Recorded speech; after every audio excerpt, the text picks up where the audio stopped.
Hi, and welcome to the Rare Business Podcast. My name is Adrian Swinsko, and I'm a consultant, advisor, researcher, and writer on all things related to customer service and customer experience. Through this podcast, I seek out and interview CEOs, entrepreneurs, business and tech leaders, and leading thinkers about what it takes to build organizations that produce better outcomes for both customers and employees in this fast-moving modern age that we live in. If this is your first time listening to one of these interviews, then welcome, and please do dive into the archives at adrianswinsko.com, as I've now completed over 250 of these interviews in the last few years. If this is not your first time listening, then thank you for returning, and I'll aim to do a good enough job to keep you coming back week after week. Anyway, that's enough from me right now. Let's get into the interview. So, welcome to the next edition of the Rare Business Podcast. With me today I have Shep Hyken, who is the Chief Amazement Officer of Shepard Presentations. He's also a New York Times and Wall Street Journal best-selling author, but most importantly, he is my friend. Hey Shep, how you doing? Hey, friends first, business second, right? There you go. Yes, sir. So, Shep, we just looked it up prior to the start of this call, and we were quite shocked that it's been nearly 5 years since you were last on this podcast. Oh my word! I can't believe they had podcasts 5 years ago. It was you know, they had those two tin cans with the strings. There was nothing more advanced than that. It was like an old school telephone. But for the people that aren't really familiar with your work, and that they're probably going to be only a few in number, can you introduce yourself and tell us a bit about yourself and the work that you do, Shep? Yeah, and we can go all the way back to the beginning. My first customer service focus was at age 12 when I had a birthday party magic show business. My parents told me, write thank you notes, follow up, make sure the customers were happy, thank them over and over again. Don't show up on time, show up earlier than on time. If you're doing a birthday party magic show and your show's at 1 o'clock, at some point the parents are going to start looking at their watch and worrying about, is the magician going to show up? So my dad said, always be 15, 20 minutes early, because at about 5 minutes till, they'll start to panic. Yeah. So lessons like that kind of were the foundation that got me to where I am today. Plus, I don't know where my work ethic came, but I have a good work ethic, and I really, I'm a people pleaser. Mm-hmm. So, 1983 was the official start of my business. I know I look much younger than that, but bald guys typically do. Seriously, we look really good. And then one day when we're like 73, it's like, what happened? He got old. Just like one day we get old, just all of a sudden, because our hair doesn't gray, because there is no hair. Yeah, sure. It's gray. Yeah, my driver's license has hair color on it. It says Caucasian. Oh, wait. Good. You're laughing. So is the rest of the people listening. So anyway, over the years, I started out really focused on customer service. Customer service morphed into a word, experience.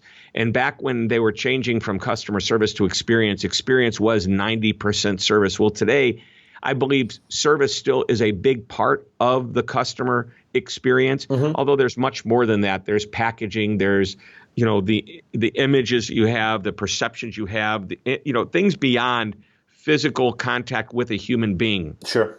Are part of the whole experience. And so over the years, I've written a number of books. I've written 6 books, and then up comes number 7, and I am hitting a topic that I believe has never been hit on before in its entirety in a book.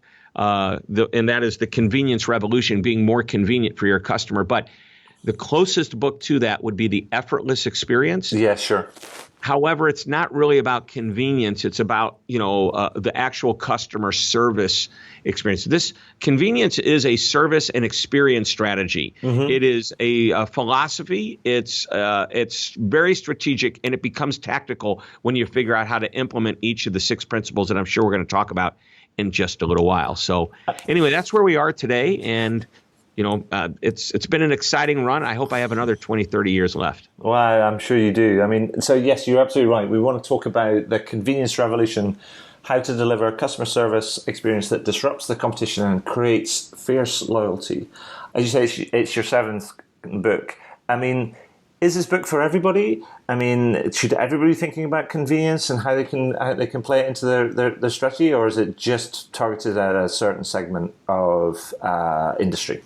It's From the largest companies to the solo entrepreneur who is a one-person business, there is an idea of convenience that can be used here. Now, many companies operate with multiple, I identified 6 areas.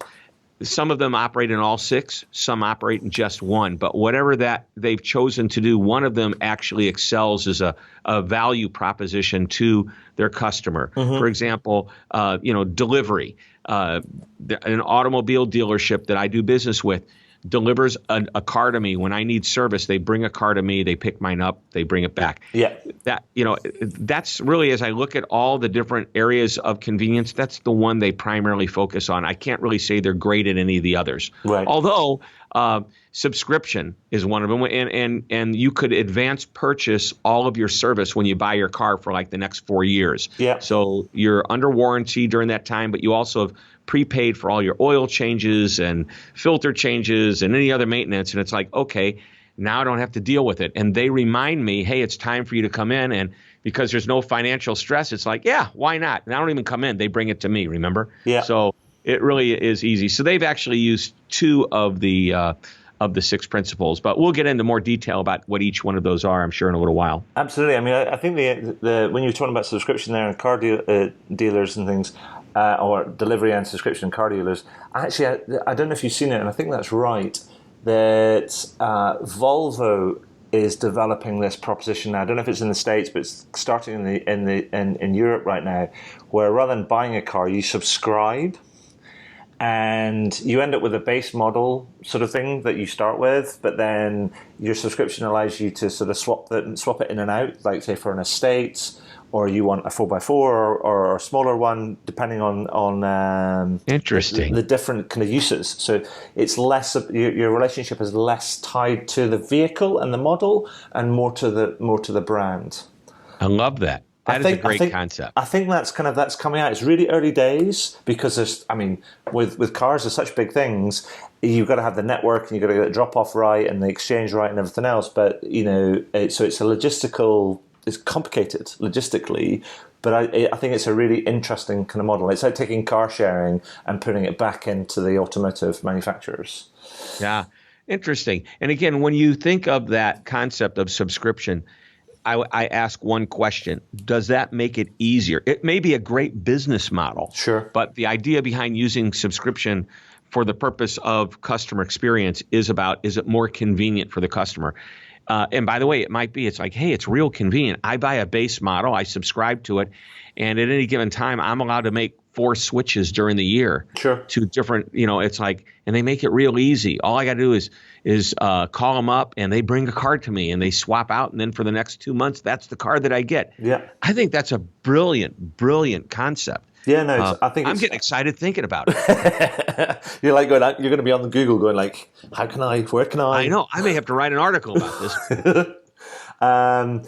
So let's actually, you mentioned these principles, and you've identified 6 of them in the book. I mean, can you give us an overview of each of these kind of principles and why you think they're important? I mean, because otherwise, to help us understand why they stand out and kind of why they're something we should be paying attention to. So the first question I'm going to ask is, and I think it's almost a North American question, but there's worldwide exposure. What is the most convenient company in the world to do business with in your mind?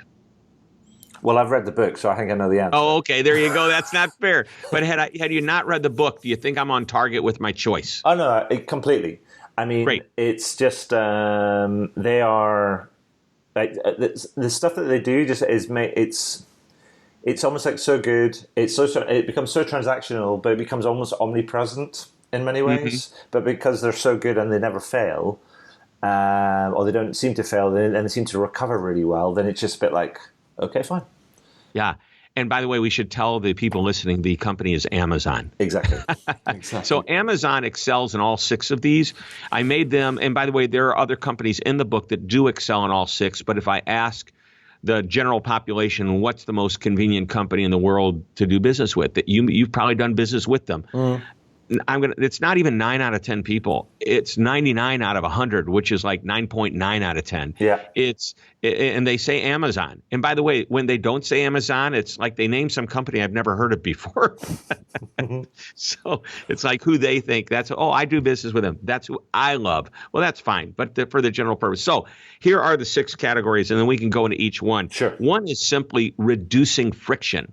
And every one of these 6 principles has an application to reducing friction, except some companies have really made it their mantra and their mission to reduce friction at every level, and therefore that's what they like to excel in. And the other 5 areas may or may not be part of what they do, but they've chosen reducing friction. And we'll get into some really good examples to make that clear. Okay. Self-service, empowering the customer to do things on their own.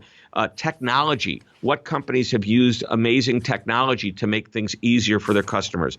The subscription model, which we briefly touched on. And then delivery, which we briefly touched on with the auto dealership. And then access. And access is about hours of operation. Logistically, are you close to me? If I need to call you, are you available? Communication. So anyway, we can break these down one at a time. I can give you some examples, however you want to. It's your show. I don't want to take over. So I'll tell you what, why don't we do this? Why don't you kind of quickly can you give us an example of each of these principles sort of in action, and just sort of to bring it to life about where somebody's kind of use this principle to advance their service or the experience. Well, we can talk about Amazon is amazing at every level. What I'd rather do is, but before I do that, I want you to think about what Amazon's core experience is: a 24-hour, 7-day-a-week operation.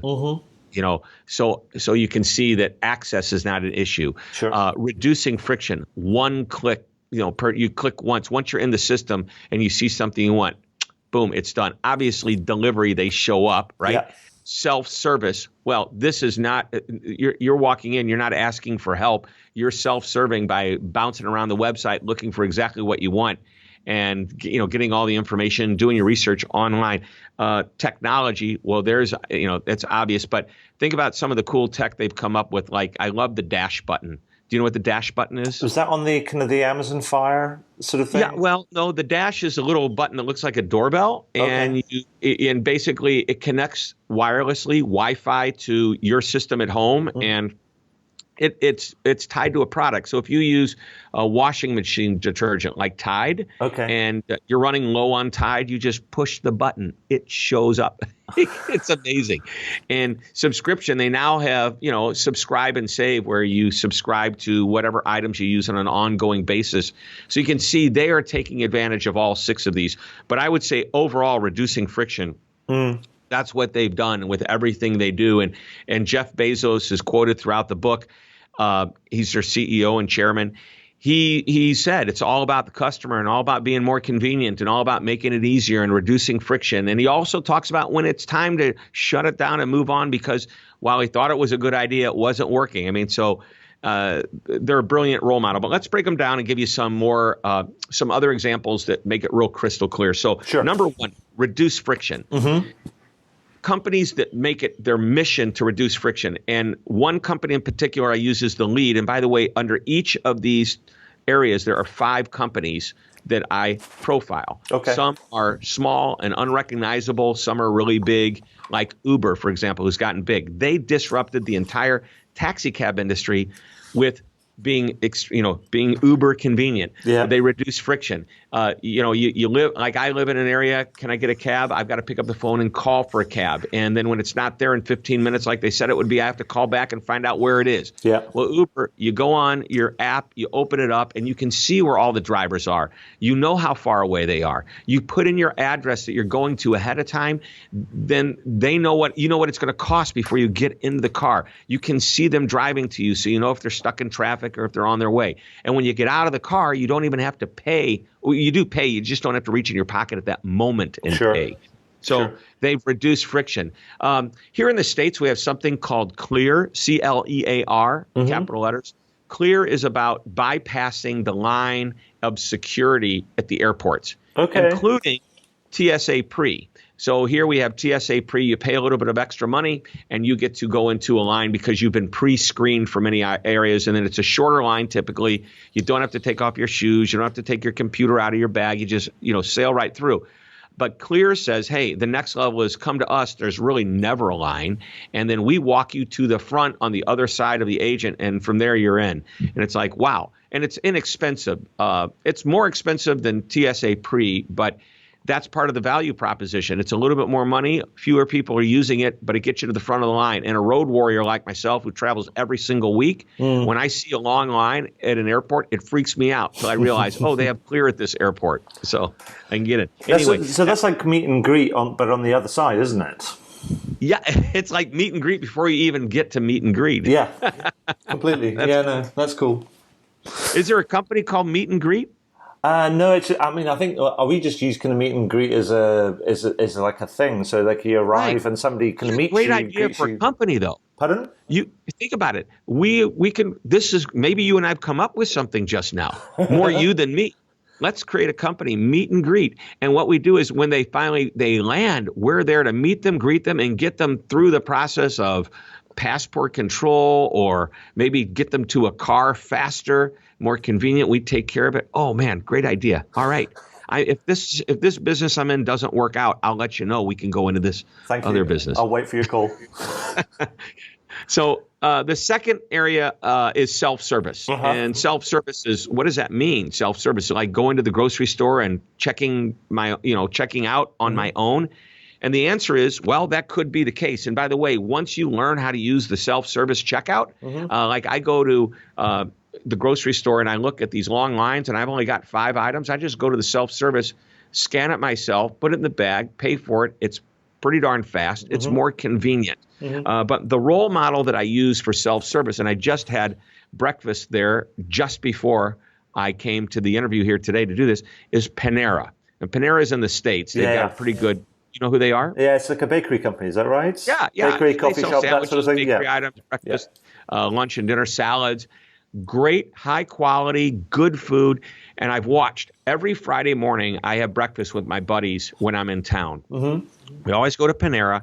And I've watched over the last couple of years. We went from standing in line, getting to the front of the line, ordering. They then tell you, stand over there. They'll call your name. They call your name when your food is ready. You get your food. You either leave because it's, you're taking it with you, or you go sit down. Then they said, hey, we're going to give you a pager. Now you can go sit down and wait for your little pager to go off, then go up and get your food. Or if you're leaving, just sit around until it's time and leave. Then they put kiosks in their stores, which means you don't have to wait in line anymore. You can now go to the kiosk and bypass the line and order yourself, which gives you more control, customize it. And actually, just this morning, I talked to Sam, the manager, because I told him about the book. And he said, I told him, and one of the comments he made was, when a customer orders it themselves, we don't make nearly as many mistakes. How do you like that? Yeah. And then the next level of convenience is they put sensors into the tables. So when you set your pager down, the pager goes off, but you don't have to go and get it. A food runner brings it to you. Right. Interesting, they did not reduce any number of employees because of the kiosk. Right. They said we've moved those employees to going out and bringing the food and engaging with the customer and creating a better connection. Yes. Yeah. But you see how it just became more and more convenient? And they used a bunch of different principles, everything from technology to just good old-fashioned relationship building. So anyway, those are examples of self-service. And, of course, there's a good website with self-service questions, Salesforce.com. If you go to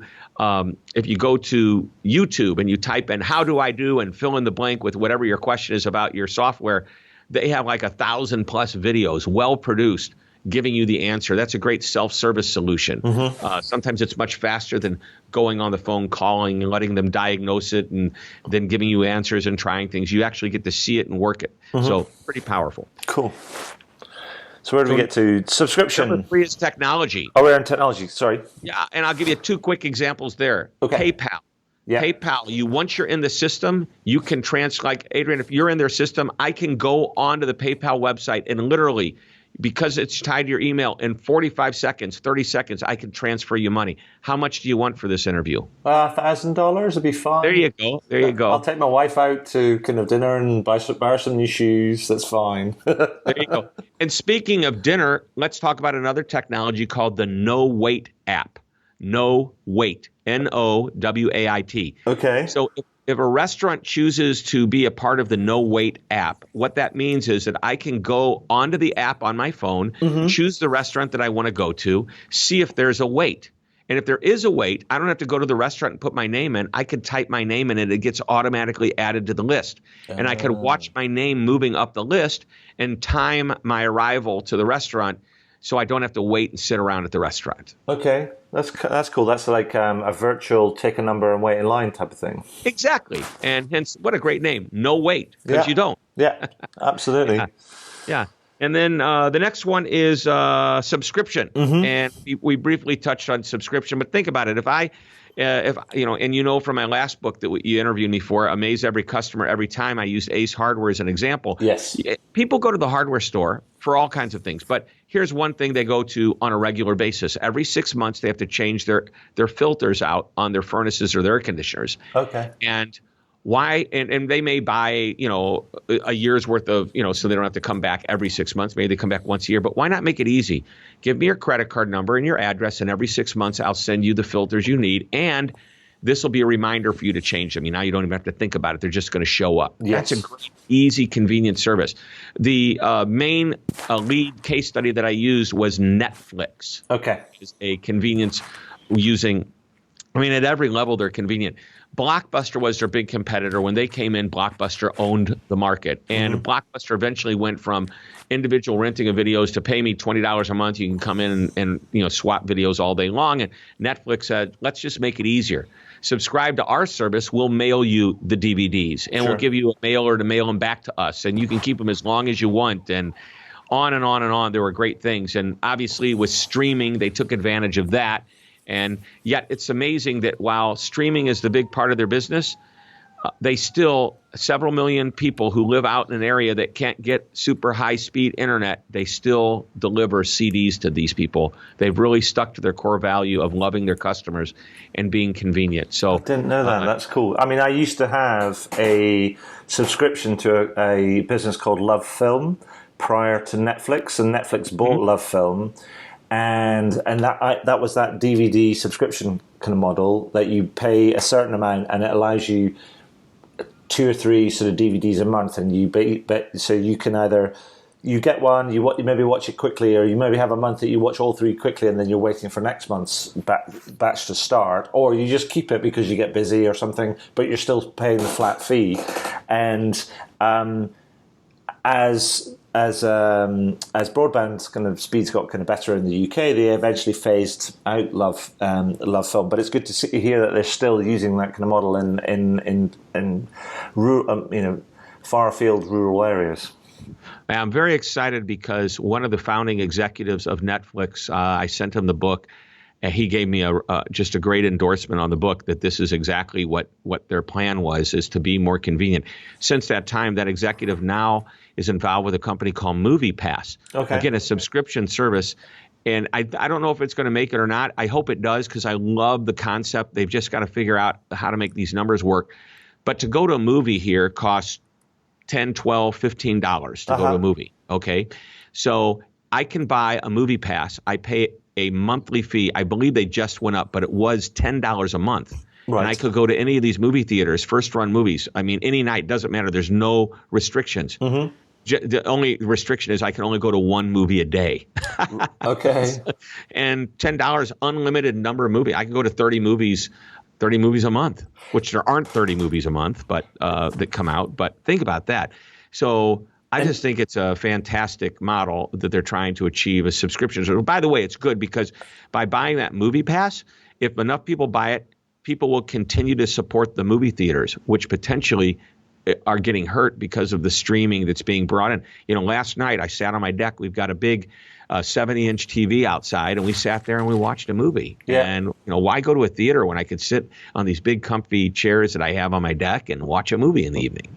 Well, exactly. I mean, and I think it's like it's like one of those ideas where you get they've done it in hotels and car rental and things where they try and sell excess capacity beyond a certain point, and right. It's a bit like the same thing for movies. I'm sure that I wonder how much space they're standing in each kind of theater. But there's also the flip side to it. It's like, if you're discounting effectively the price of admission, you end up making so much more money on the concession stuff, because that's where a lot of the huge margin is as well. Right. And we've got to get people to the theater. So I love that they're doing that, because it is a great experience to go to a theater. And today with the big comfy chairs that recline, I mean, it's a night out. It's fun.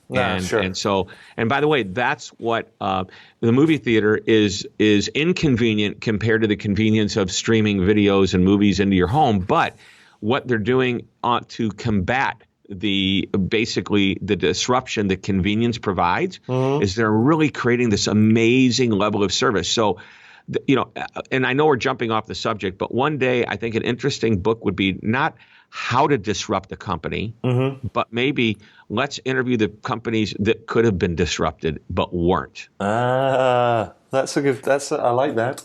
Mm-hmm. So, I mean, that's why I chose, for my last book, I chose Ace Hardware, because they could potentially be disrupted by Lowe's and Home Depot and Walmart and Sam's and all these, big, huge box stores, but they stayed in the game. Yeah. And one of my clients once asked me, do you know any people who are out there speaking who speak about disruption? I said, I think you're looking for the wrong speaker. You need to speak to the company that fought disruption and thrived throughout. So anyway. We should totally do that together. Hey, let's think of it. Let me get through this next book first. Okay. Right. So what are we on now? We're on delivery. Yes, we are on delivery, and I talked about my dealership that I do business with. Yeah. I was working with another dealership.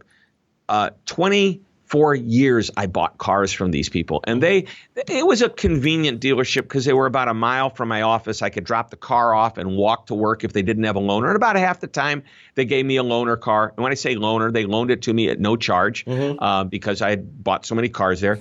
But half the time they didn't have them. Or half the time they said, we just have to wait for the car to come back. It'll be here in 20 minutes or 30 minutes. And it's like, I don't have time to wait around. Time is money.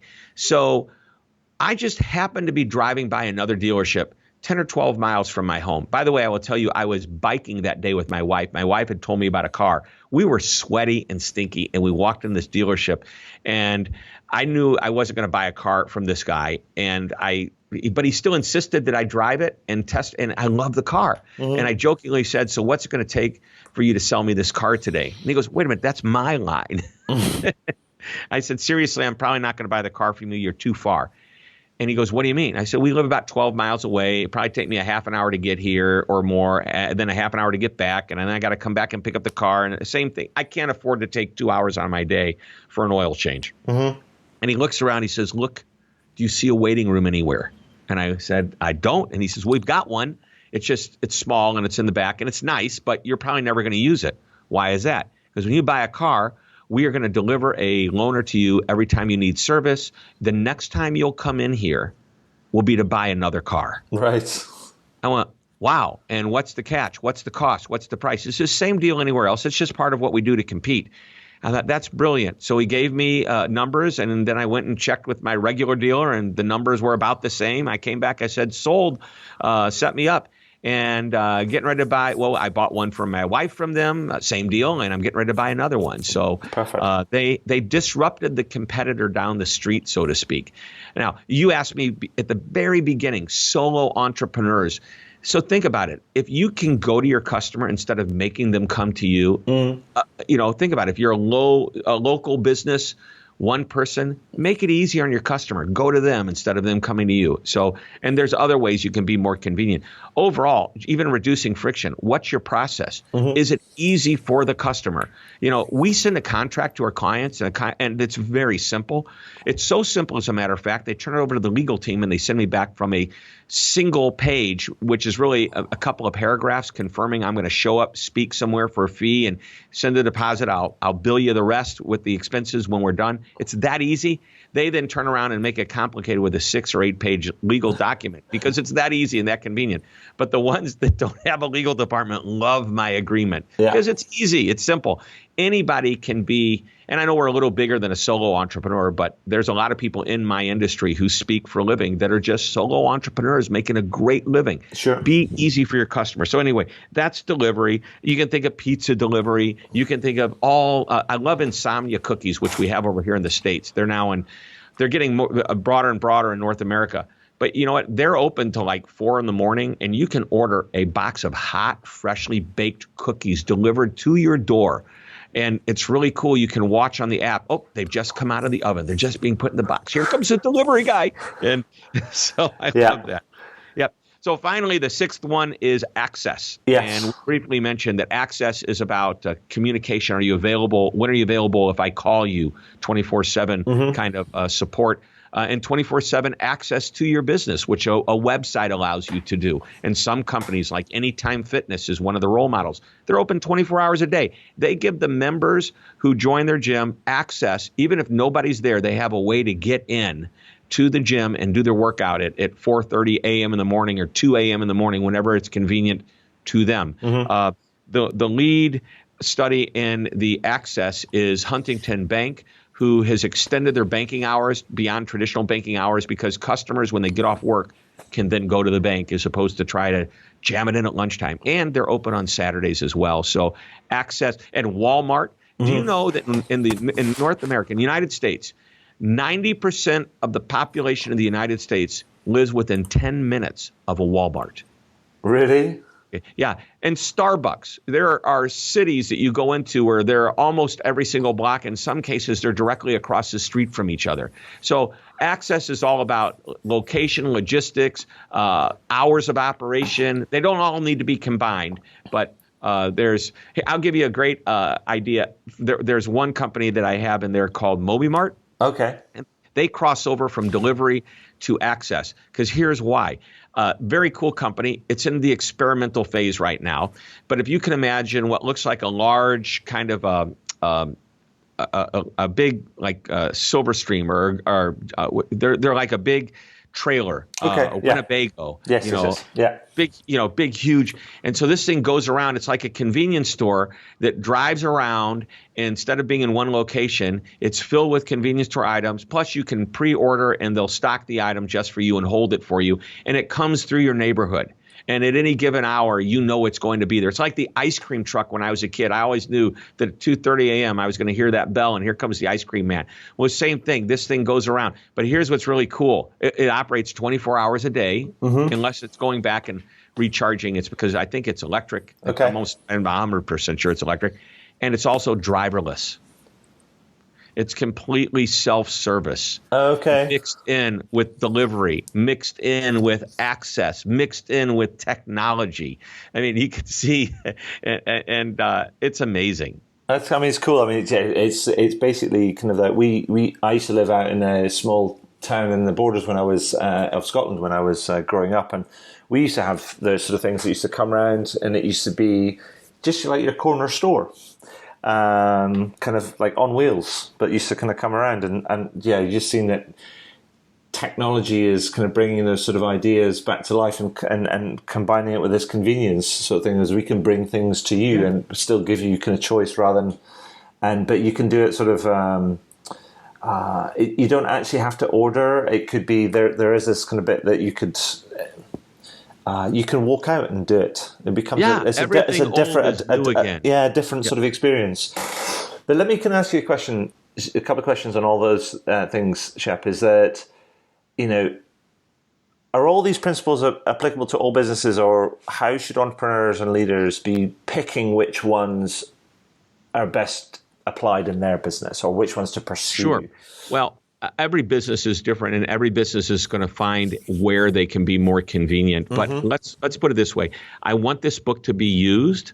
I want it to be read, so I made it convenient. It's not a 400-page tome where there's, in small print.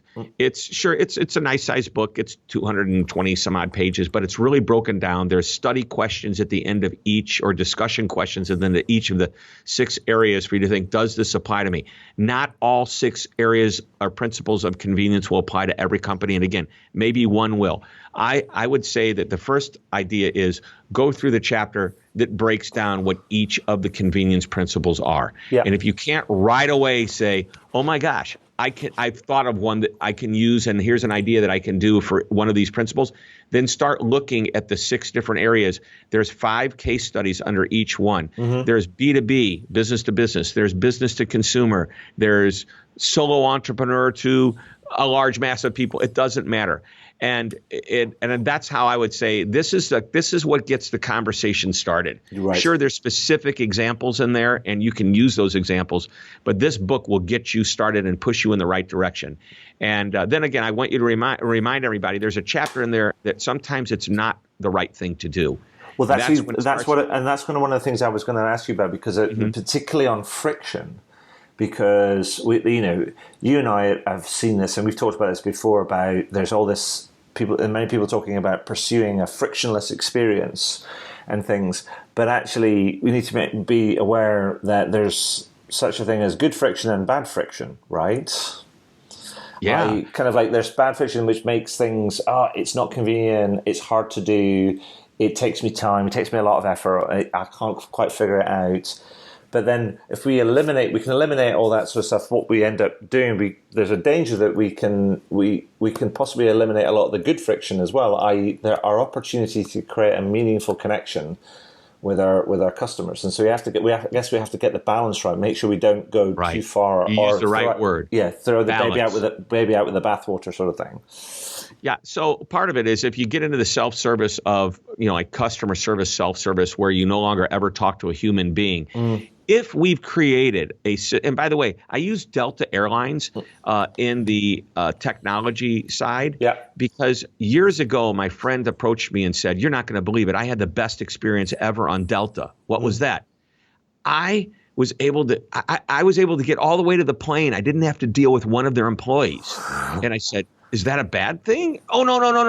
I love the employees at Delta, but they created this system. And remember, this is 20 years ago. Yeah. I can buy my ticket online. I can check in online, get my boarding pass printed, and I just go straight to the gate. I get through security. Security, by the way, is not a Delta Airlines employee. It's, so they get there. But then I said, well, and you love the people. Yeah, but because I know that if I have a problem, they're there to help me. Right. And that's the key. Now, I would say that they're there to help me is really good, but sometimes when there's problems like weather, are there enough people that are there to help all of us who want help? And that's when technology can kick in again and create a system. I see it getting better and better, where your flight's been canceled. I get the notice. We have rerouted you on the next plane, or rerouted you another way to get you there as quickly as possible. And by the way, if you don't like that, here are some other choices. Yes. That's artificial intelligence doing its work. Sure.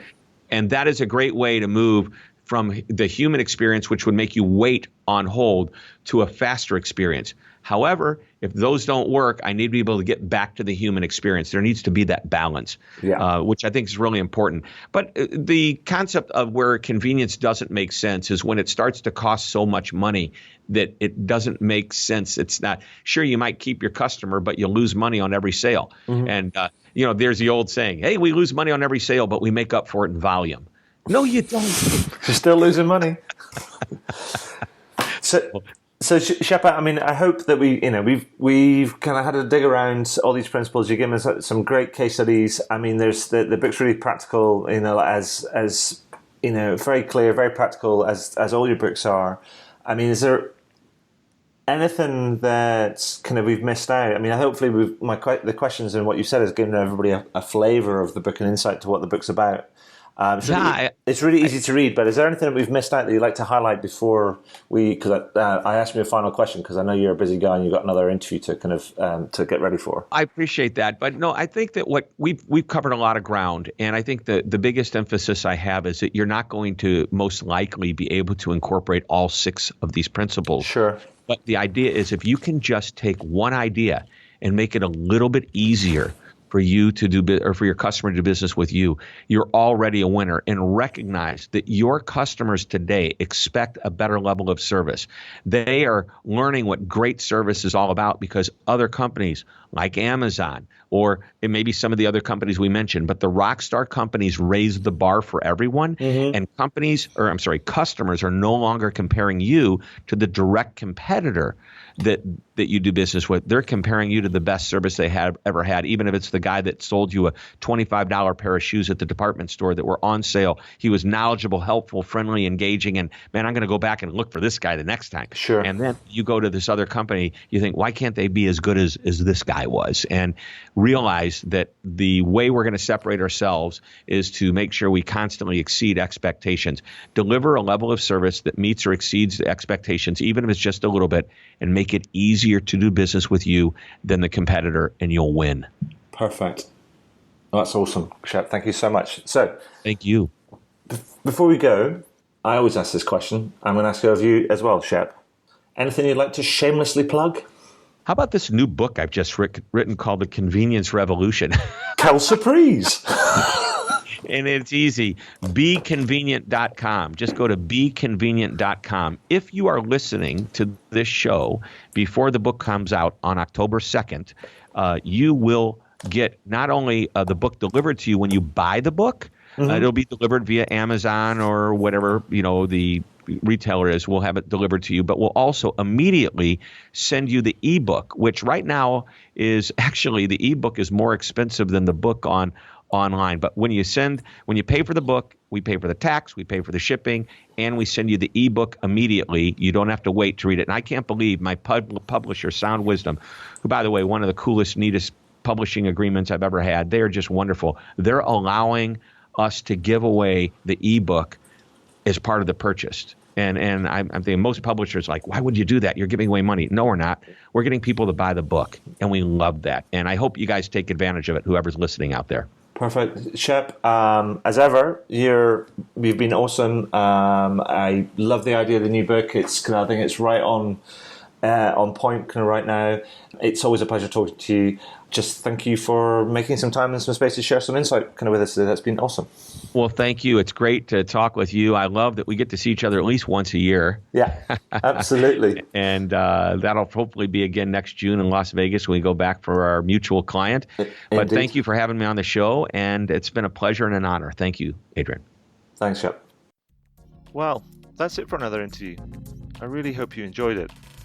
Now, every time I complete one of these interviews, I learn something new, and I try and incorporate that new learning into my writing, my speaking, my workshops, and the consulting that I do for my clients.